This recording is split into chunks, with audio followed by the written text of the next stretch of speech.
L'ancien président Jean-Bertrand Aristide est sorti de son silence ce mercredi. Il s'est adressé à ses partisans après un rassemblement de son parti au niveau de la piste de l'aviation à Delma 2. Des Lavalassiens se sont rendus à pied devant la résidence de l'ancien chef d'État à Tabar pour écouter son message. Lors de son intervention, il a lancé un appel à la désobéissance civile. Le leader de Famille Lavalas a demandé au Conseil électoral provisoire d'annuler les élections législatives du 9 août dernier. Toutefois, il en a profité pour inviter le peuple à se rendre aux urnes afin de voter la candidate à la présidence du parti, Maryse Narcisse, ainsi que tous les autres candidats de cette formation politique. La géographie coup d'État électoral 9 août 2015 l'a montré nos deuxième trace. Notre trace malade qui a nos os myoniques. Ça veut dire malade qui refuse d'accepter que est malade. Dans le cas comme ça, la solution c'est d'abord mobilisation. Mobilisation, nous tous qui parlent le pays à tomber dans tout billon goudou politique sans pareil.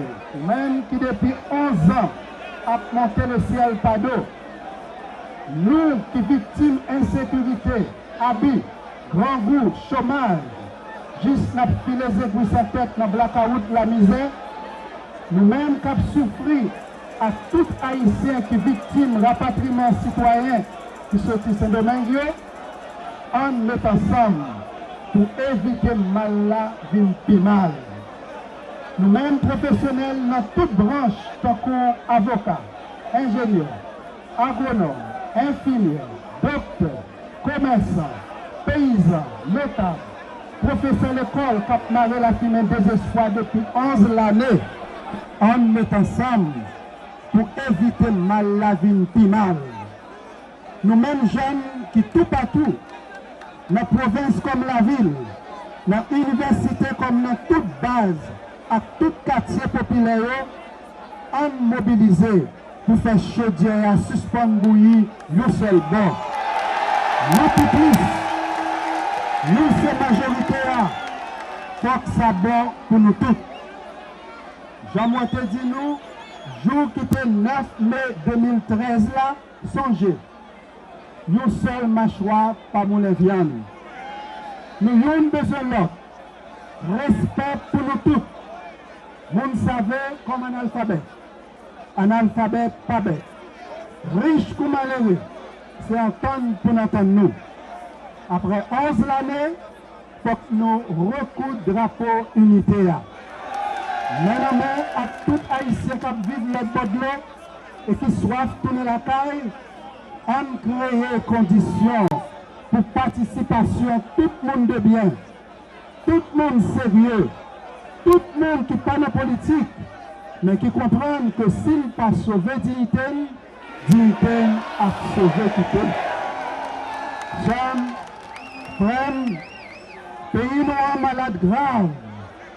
Et pour pita papitrice, il faut mobiliser contre coup d'État, juste nous rentrer démocratiquement dans le palais national avec Dr Maryse Narcisse comme président pays.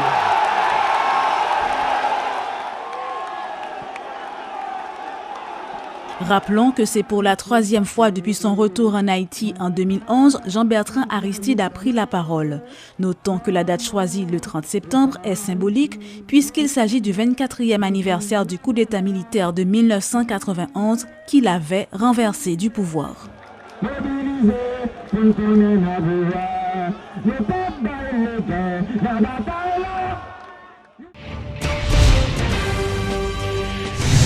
Le président de la République, Michel Martelly, prononcera son discours à la Tribune des Nations Unies ce jeudi 1er octobre 2015. Le chef de l'État a laissé le pays mardi en direction de New York pour participer à la 70e session ordinaire de l'Assemblée générale de l'ONU, déroulée sous le thème « L'ONU à 70 ans, un nouvel engagement pour l'action ».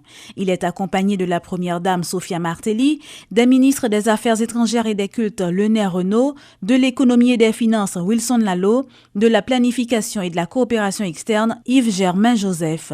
Cette session, qui est marquée par les questions de développement durable et de lutte contre le changement climatique, sera l'occasion pour Michel Martelly d'avoir des réunions bilatérales avec plusieurs personnalités qui seront présentes à New York à l'occasion de ces assises. Le décanat de l'Institut d'études et de recherches africaines d'Haïti, IERA, condamne le comportement de certains étudiants d'autres facultés qui ont perturbé le premier débat organisé dans le cadre de la quinzaine présidentielle mardi. Selon le doyen, cette attitude témoigne de la faiblesse de la démocratie dans le pays et l'intolérance qui caractérise notre quotidien. Marc Désir, qui plaide pour une réforme effective de l'Université d'État, annonce la reprise des activités la semaine prochaine. Ou pas gain liberté pour enseigner. Ces activités n'a fait ces activités académiques. Donc pour enseigner, donc c'est liberté d'enseigner, d'intervenir en chair, les fragiles, je dis. C'est ça que fait toute société, pas seulement doit condamner intervention monsieur yo, mais vraiment accompagner nous, accompagner UEH pour les capables de sortir. Et un bagrif, monsieur Sayo, qui constituait une véritable dictature. Et côté, c'est ça yo voulait pour enseigner. Parce que les revendications, mais elles déyé. C'est que yo dit activité a pas doué faite si yo pas bail autorisation. Nous comprenons ça veut dire.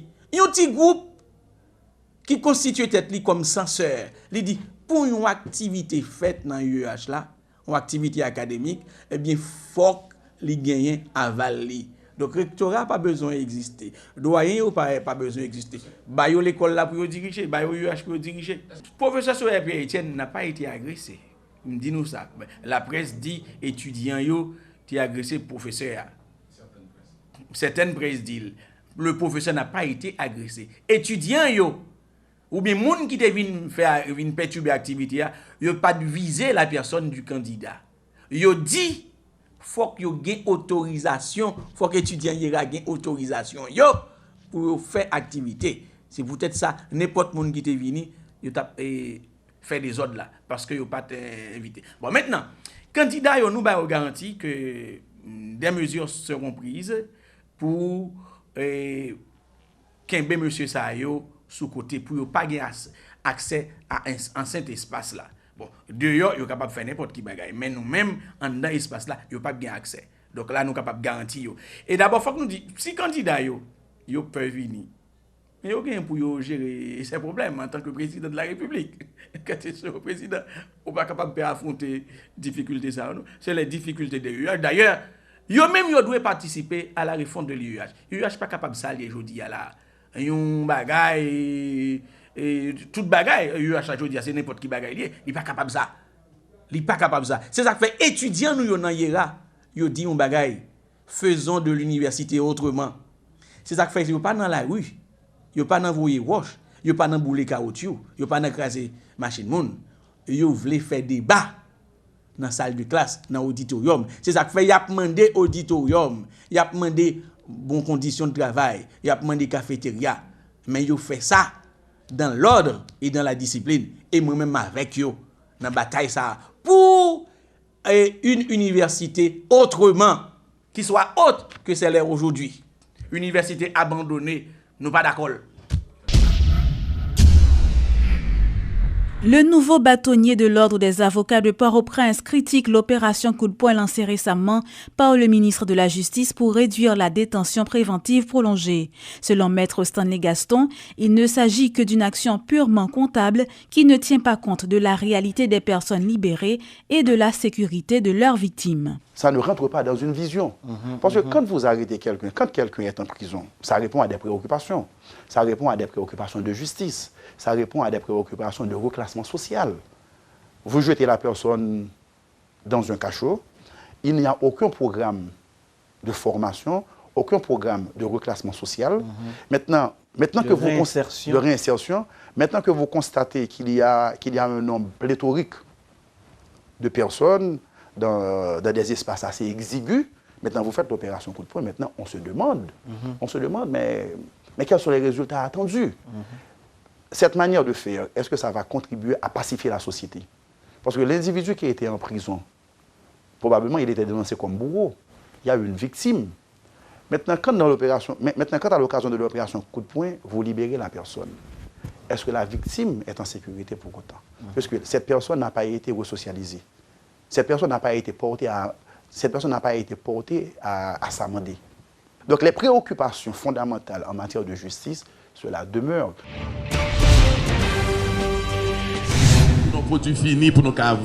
La 4e édition de Haïti Fashion Week aura lieu du 5 au 8 novembre prochain. C'est ce qu'ont annoncé ce mercredi les responsables du Centre haïtien d'appui et de promotion d'entreprise CHAP.